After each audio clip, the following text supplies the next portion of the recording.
As we head into the new year, I created a fun little insight tool for you. I call it the 5X CEO scorecard. In less than 5 minutes, you'll be able to get oversight into the areas of your business that you're doing well in and the areas that you might want to give a little bit more attention to. Think of it like a mini New Year's audit for your business, and you can have it for free. Grab it at selenaknight.com/scorecard, and in less than 5 minutes, you'll get more insight into your business than you may have gotten in the whole of 2025. selenaknight.com/scorecard. Grab it before it's gone. Hey there, and Happy New Year. Welcome to the Bringing Business to Retail podcast. I really hope that you had a joy-filled holiday and that you managed to spend some time with the people that make you happy. Whether you're starting 2026 off by jumping into this podcast, or you're one of those fabulous people who have been with me for a while, let me say a warm welcome to the podcast where we talk all about strategies and solutions that make more money for your retail or e-commerce business. Now, I actually had a different episode planned for today, but I had a chance encounter last week that I really wanted to share with you because I think it's extremely timely. My next door neighbor just turned 50, and to celebrate, she threw a barefoot bowls party.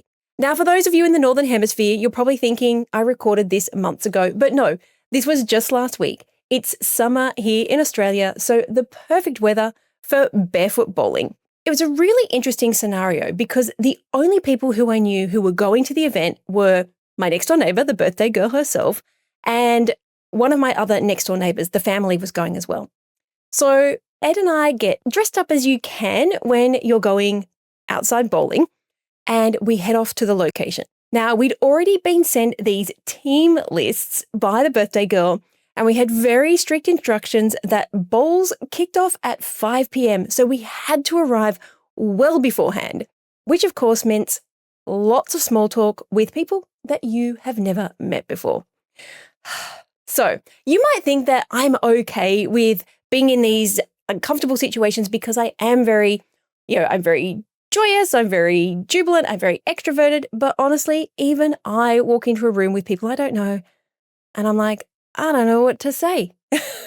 So I don't get as excited as you may well think going into a room of people that I've never met before.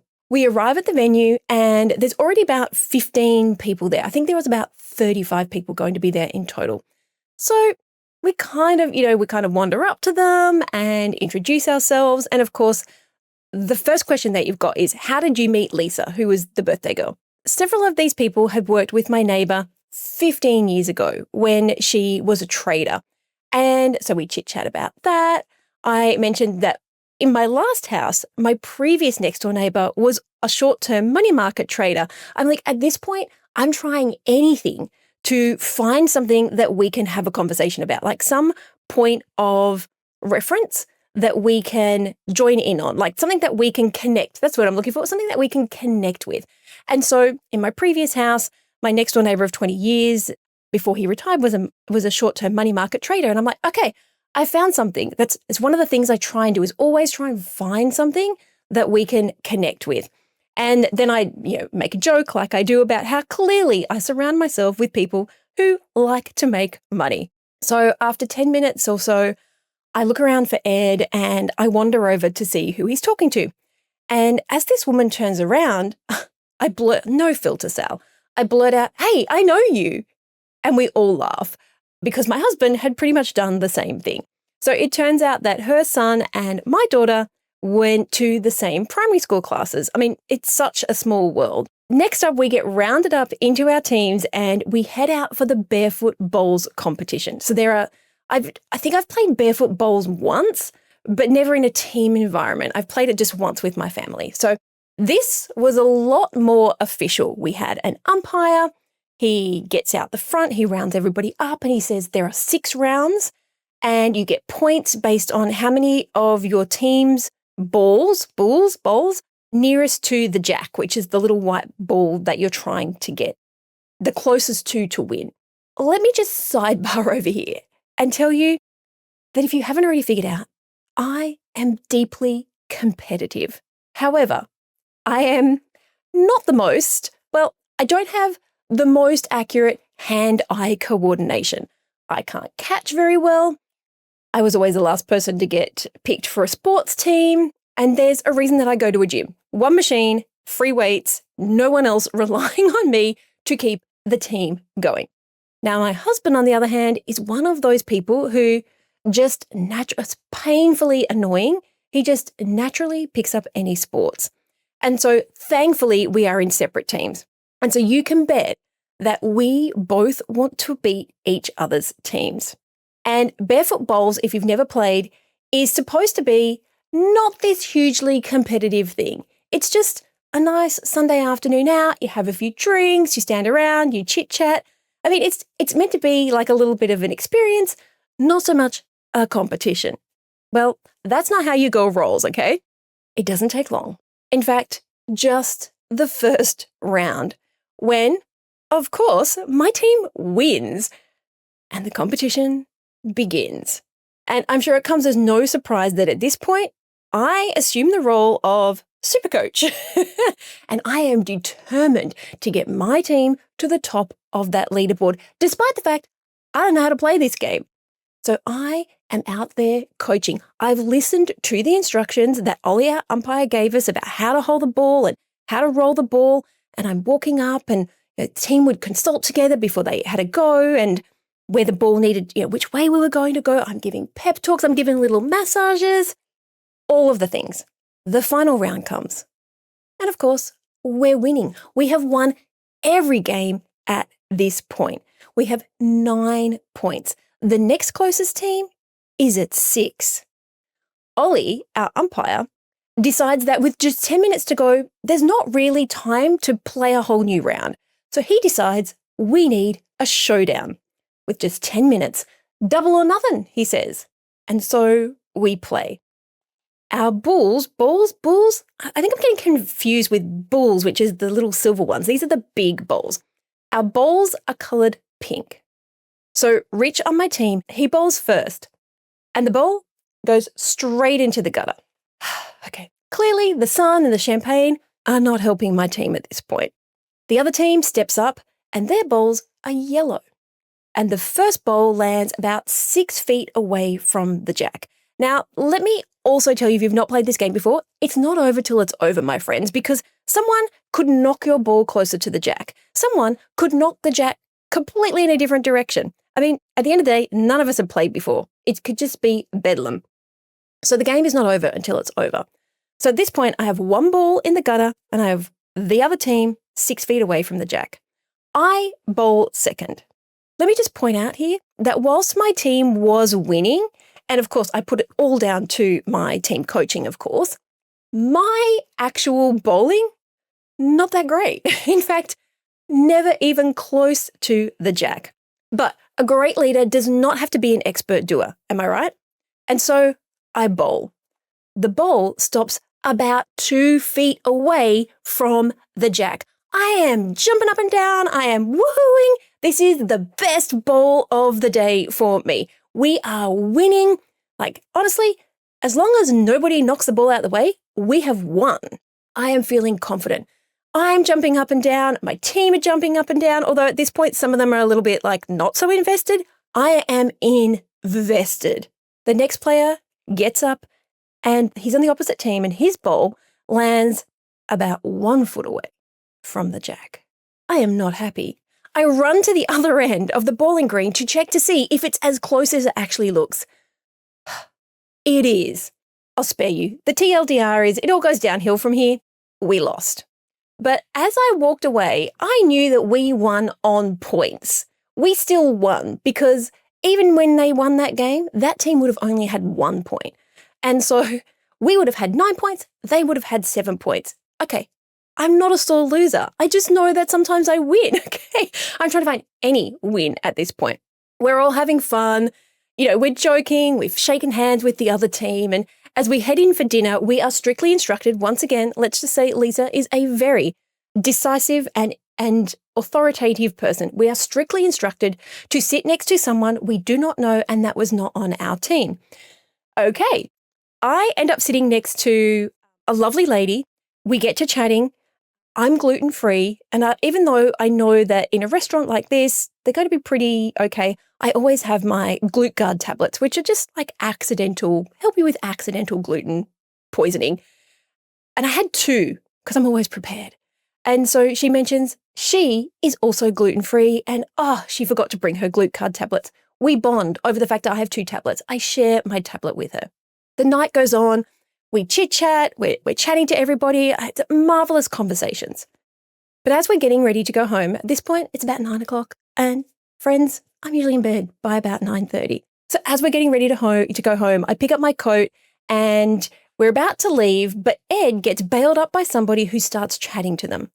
And so I can see that this is a conversation. Ed starts to pour himself a glass of water. I'm like, he's settled in for a little while. And so I just take a seat right next to me. And I'm sitting next to a gentleman called Matt, who had been on my team. Now, during the game, we hadn't really gotten a chance to chat because we were winning, my friends. We were just whipping it up. So I sit down and start with the proverbial question of, hey, how do you know Lisa? That old fallback. And what he's doing now.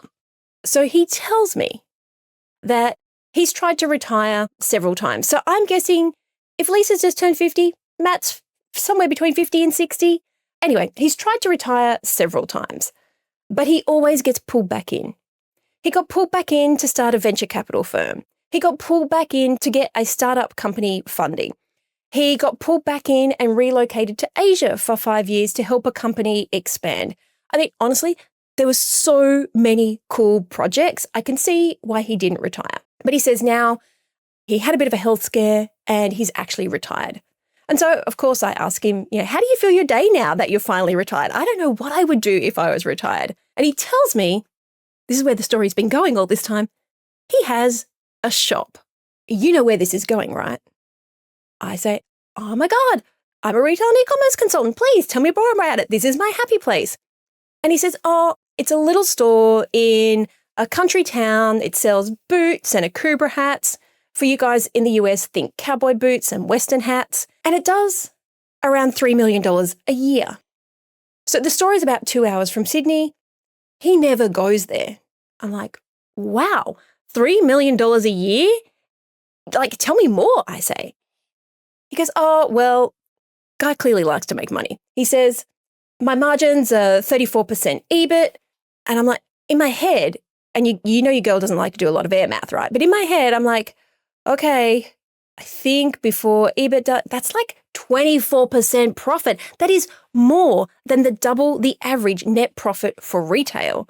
And I'm air mathing in my head going, is this right? Like, I'm just, and meanwhile, he starts to tell me a story.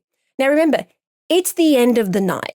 He's had a few champagnes, but he tells me as a trader, he knows how to make money. Well, duh. He wouldn't be getting pulled in all these new projects if he didn't know how to make money.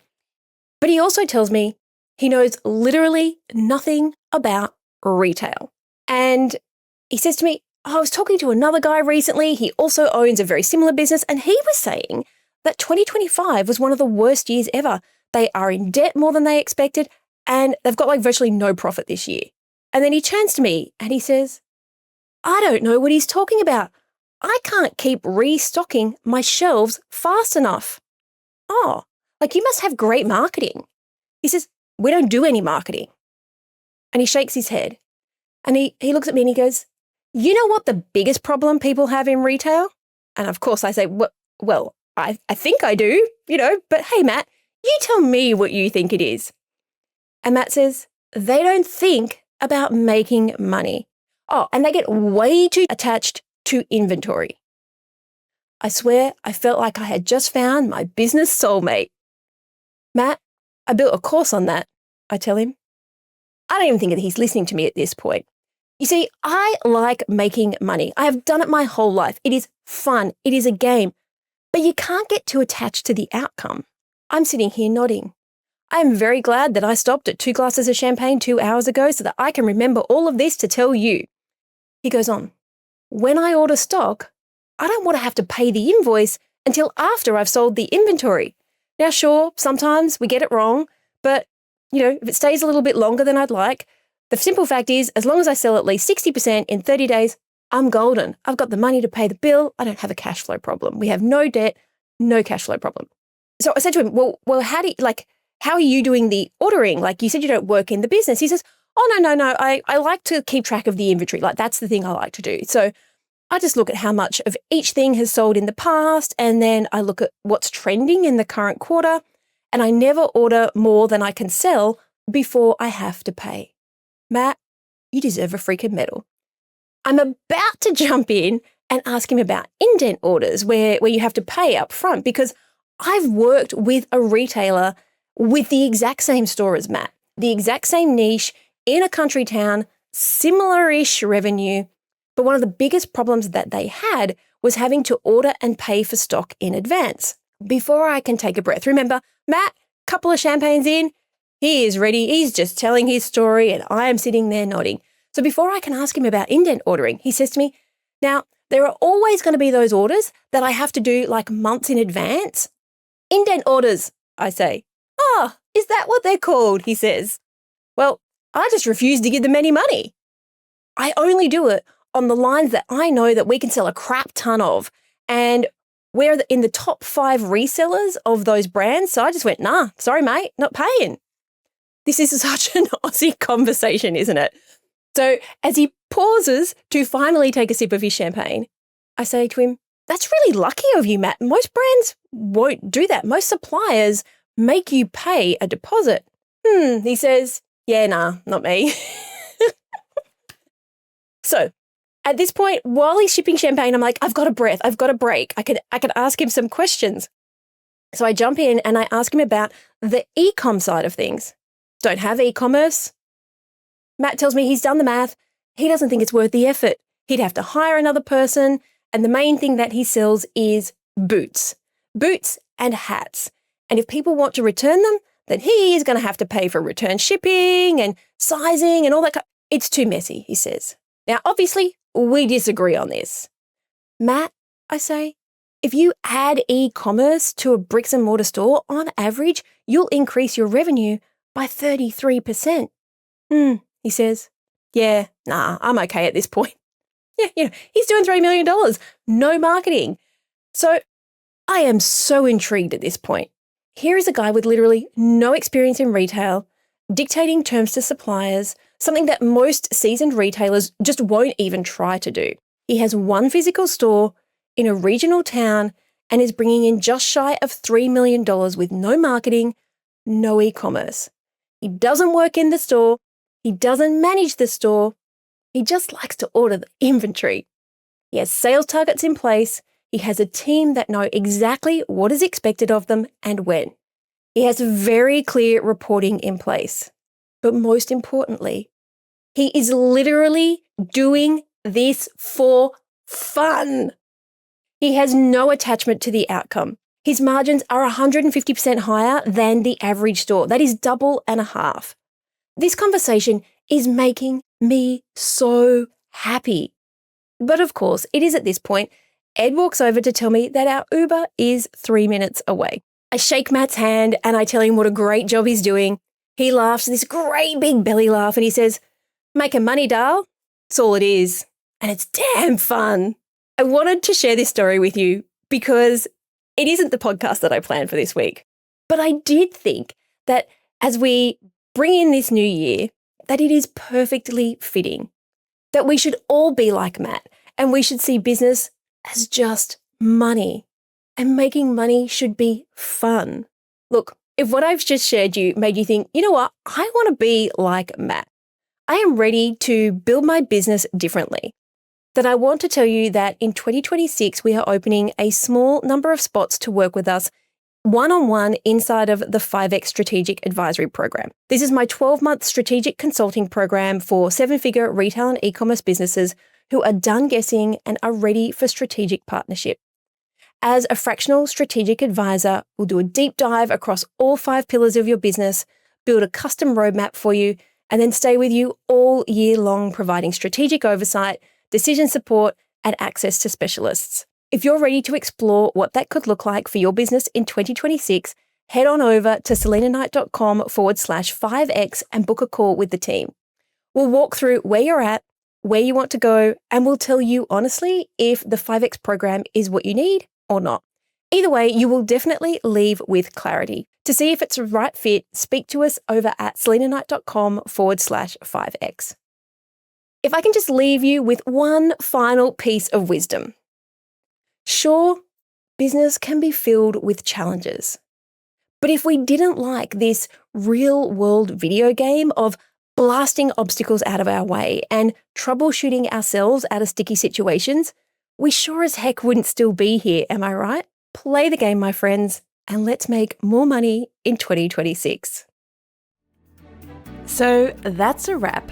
I'd love to hear what insight you've gotten from this episode and how you're going to put it into action. If you're a social kind of person, follow me at @TheSelenaKnight and make sure to leave a comment and let me know. And if this episode made you think a little bit differently, or gave you some inspiration, or perhaps gave you the kick that you needed to take action, then please take a couple of minutes to leave me a review on your platform of choice. Because the more reviews the show gets, the more independent retail and e-commerce stores just like yours that we can help to scale. And when that happens, it's a win for you, a win for your community, and a win for your customers. I'll see you on the next episode.